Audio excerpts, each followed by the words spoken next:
शनिवार का दिन है जिस दिन अपन इस दरिद्रता से मिलने के लिए पीपल के पेड़ के नीचे आए हैं। हिंदू धर्म में ये दिन पीपल के वृक्ष के लिए पूजनीय होगा। जो भी शनिवार के दिन पीपल के वृक्ष की पूजन करेगा, दूध चढ़ाएगा या मिष्ठान का भोग लगाएगा, लक्ष्मी और नारायण उसके घर में प्रवेश कर जाएगा।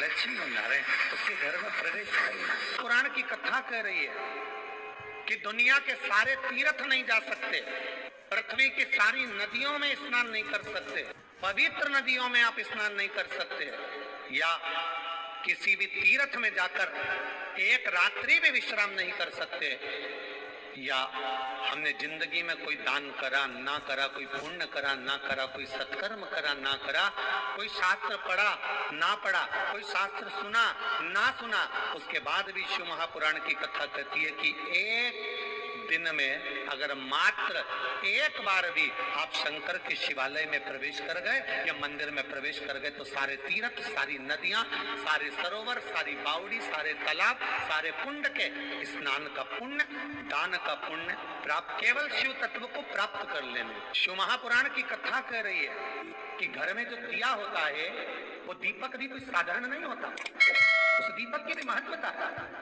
उस दीपक का भी वर्णन है। एक बात बहुत अच्छे से सुनिए, शायद आपकी जिंदगी को सवाल, शायद आपके जीवन को। मेरी जीजियों, मेरे जीजाओं, मेरी बेटियों, बेटाओं, कभी मौका लगे शंकर भगवान के शिवलिंग के पास में आप बैठे हैं, यहाँ तक शास्त्र कहता है कि घर में अगर किसी को बहुत तेज बुखार आ गया है, बहुत तेज बुखार, और बच्चा उस बुखार में तप रहा है, बहुत तप रहा है, मारा, तुम जिस दिए में भगवान की आरती उतारते हो, जिस दिए से तुम भगवान की पूजन करते हो, कभी मौका लगे और आप पूजन करने के लिए गए, कभी शंकर भगवान के शिवलिंग के पास में या शंकर भगवान के शिवलिंग के ऊपर कनेर का अगर पीला फूल देखा है ना आप लोगों ने, अरे बोलो तो जमते, देखा है? कनेर का यदि पीला फूल शिवलिंग के आसपास में या शंकर भगवान के ऊपर कहीं रखा हुआ भी दिख जाए, विषम परिस्थिति हो, बहुत हिम्मत ना हारते, तभी भगवान अकेले में एकांत में आप पहुंचे उनके पूजन के लिए, कनेर का पुष्प वहां रखा है, चाहे वो जलाधारी पर रखा हो, चाहे वो शिवलिंग के पास में रखा हो, शिवलिंग पर रखा हो, उस कनेर के पुष्प को अगर आप 5 जगह पर स्पर्श कराकर अपने हृदय की बात कहकर वापिस महादेव को समर्पित कर देते हो तो भी मेरा महादेव तुम्हारे दुख का निवारण कर देगा। अब वो 5 स्थान, पहला गणेश जी का जो स्थान होता है वह जगह, दूसरा षडानंद कार्तिक, तीसरा अशोक सुंदरी वाला, चौथा जलाधारी जो ऊपर से बूंद बूंद जल नीचे गिरा रही है, जया, विषहरा, श्यामली बारी, दौतली, देव, शंकर जी की 5 बेटियों का। और 5वें नंबर का है शंकर भगवान के, जो कैसे वर्णन किया जाए, त्रिशूल के 3 भाग होते हैं। करें दर्शन आप लोगों ने, जैसे सामने त्रिशूल लगा है, इस त्रिशूल के ऊपर देखेंगे तो 3 भाग दिख रहे हैं, नजर आ रहे हैं सबको? त्रिशूल का जो 3 भाग होता है, उस 3 भाग का जहाँ ज्वाइंट होता है, जहाँ मिलता है, एक जगह पर देखो तीनों भाग एक जगह पर मिले हुए, 3 भाग का जहाँ मिलन होता है, पंचम स्थान, ये 5वां स्थान, यहाँ पर स्पर्श कराकर शिवलिंग पर अपनी कामना कर श्री शिवाय नमस्तुभ्यम कर बाबा से अपने मन की बात कहकर जो समर्पित कर देता है। हम 3 महीना भी नहीं कहेंगे, हम तो कहेंगे अगर ज्यादा दुख है 3 दिन इंतजार करना, मेरा बाबा दुख को मिटाए। 3 महीना बहुत दूर, पर करना है दिल से।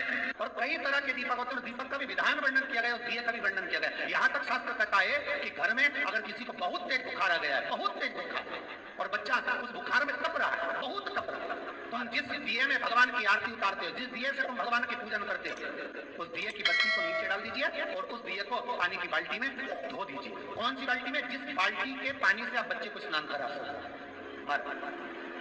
केवल भगवान पर से ले जाकर, पास में से ले जाकर उस बाल्टी में थोड़ी देर डाल दो और उस बाल्टी के पानी से उस बच्चे को स्नान करा दीजिए। 15 से 20 मिनट, आधा घंटा लगेगा बच्चे का।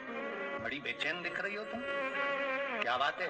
पार्वती जी कहती है देवव्रत कश्मीर प्रदेश का एक भक्त देवव्रत बेलपत्री के वृक्ष के नीचे बैठकर आपका मंत्र जाप कर रहा है। मैं आपको जगाना नहीं चाहती थी, पर बेलपत्री के वृक्ष के नीचे लक्ष्मी झाड़ू लगाती है, सरस्वती वीणा बजाती है, इंद्राणी उस बेलपत्री के वृक्ष के नीचे जल का सिंचन करती है, 33 कोटि देवी देवता उस बेलपत्री के वृक्ष की जड़ में विराजमान होते हैं।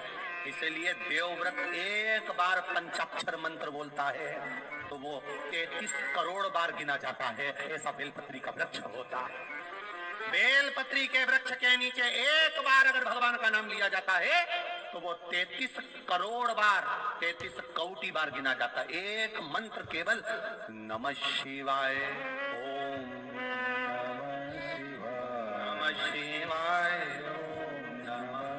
फिर वही वाली बात आ गई जो पहले कथा में कहा, अपने लिए अच्छा वाला घी छाट के लाना, अच्छी कंपनी का लाना, और जब यज्ञ करने बैठे, पूजन करने बैठे, हवन करने बैठे, भगवान का तू पाठ पूजन करवाई, पूजा वाले दुकान पे बोलना कि पूजा का घी चाहिए। तो वो पूजा का सामान बेचने वाला भी चतुर था, उसने पूजा का ही घी दिया। तो इन्हें पूछा भैया ये घी कितने का? तो क्या 80 रुपए का? तुझे 80 रुपए का आधा किलो? तो क्या पूजा का है? भारत की भूमि पर इस मृत्यु लोक में पूरे विश्व में ऐसे कई घर हैं, इनके घर में गुजारा करने की भी आफत है। पहनने के कपड़े नहीं, किसी के यहाँ पर भोजन नहीं, किसी के यहाँ जमीन नहीं, किसी के यहाँ दुकान नहीं, कोई पूरी जिंदगी किराए के मकान में निकाल देता है। नहीं, मेरा एक निवेदन है, इस कथा को जितने छत्रपति संभाजी नगर के श्रोता भाई बहन श्रवण कर रहे हैं उनसे निवेदन करूंगा, आप हाथ का ठेला लगा रहे हो, सब्जी का ठेला लगा रहे हो, फल का ठेला लगा रहे हो, धक्के की जिंदगी जी रहे हो, दरवाजे पर बैठे हो, कहीं ना कहीं तुम दास भाव की जिंदगी जी रहे हो, तकलीफ में जिंदगी जी रहे हो, बहुत दुख की जिंदगी जी रहे हो, बहुत कष्ट की जिंदगी जी रहे हो, उनसे केवल निवेदन करूंगा 3 महीने 2 जगह पर जल चढ़ाना प्रारंभ कर दीजिए, केवल 3 महीने। एक शंकर भगवान के शिवलिंग पर, दूसरा बेलपत्री के पेड़ के नीचे। 2 जगह पर जल चढ़ाना 3 महीने लगातार चालू कर दो, बाबा तुम्हारा हाथ पकड़कर तुम्हें उन्नति की सीढ़ी पर चढ़ा देगा। हमें कोई चमत्कार करना नहीं आता, और ना हम कोई तंत्र विद्या या मंत्र विद्या जानते हैं, ना हमारे पास में बेल है, ना हमारे पास में भभूति है, हमारे पास में तो केवल शिव का नाम है। आप श्री शिवाय नमस्तुभ्यं बोलो, ओम नमः शिवाय बोलो, नमः शिवाय बोलो, चाहे महामृत्युंजय मंत्र बोलो, उसका स्मरण करते करते भगवान शंकर के शिवलिंग पर जल, और उसी पात्र में जो जल तुमने शंकर जी को चढ़ाया उसमें से बचा हुआ थोड़ा सा जल बेलपत्री के पेड़ के नीचे चढ़ाना प्रारंभ कर दो। अलग से बेलपत्री के पेड़ के नीचे चढ़ाने के लिए अलग से लोटा भर के जल जरूरत नहीं पड़ेगी। जो तुमने शिव जी को जल चढ़ाया, जो तुमने देवादिदेव महादेव को जल चढ़ाया, बस उसी पात्र का जल शंकर जी को चढ़ाओ, उसमें से बचा हुआ थोड़ा सा जल बेलपत्री के वृक्ष के नीचे चढ़ाना प्रारंभ करना। कौन सा बेलपत्री का वृक्ष? जिसकी छाया आपके ऊपर आ रही। शिव महापुराण बड़ी सुंदर बात कहता है, ध्यान दीजिएगा। जिस बेलपत्री का पौधा तुम्हारे सिर का, और ये दोनों हाथ ऊपर कर लो, अपन खड़े हुए और खड़े होकर दोनों हाथ ऊपर करें, इतना बड़ा बेलपत्री का पौधा है, उस बेलपत्री के पौधे की पत्ती को कभी तोड़कर शंकर जी को नहीं चढ़ाना चाहिए। ध्यान रखना, कितना बड़ा पौधा। आप खड़े हो जाओ और खड़े होने के बाद आपका हाथ ऊंचा कर लेना, इतना बड़ा पौधा है, उस पौधे की पत्ती बेलपत्री को तोड़कर शंकर भगवान को कभी नहीं चढ़ाना। शंकर भगवान को उस बेलपत्री को, उस वृक्ष की पत्ती को तोड़ना चाहिए जो वृक्ष तुम्हारे हाथ से थोड़ा सा ऊंचा हो, जिसके लिए तुम्हें हाथ और ऊंचा करना पड़ रहा हो। जैसे एक बच्चा अपनी माँ की गोद में बैठने के लिए दोनों हाथों से उचकता है, आवाज लगाता है, उचकता है, आवाज लगाता है, हाथ ऊपर करता है, तो माँ उस बच्चे को गोदी में ले लेती है। उसी तरह उस बेलपत्री के वृक्ष की पत्ती तोड़ना चाहिए जिसने थोड़ी उन्नति कर ली हो, जो थोड़ा ऊंचा हो गया हो। तुम उसको पाने का प्रयास करो तो भगवान भी तुम्हें अपनी गोदी में ले ले। ऐसे वृक्ष की तुम छोटा सा पौधा, बिल्कुल जरा सा पौधा, उसी की पत्ती तोड़कर महादेव को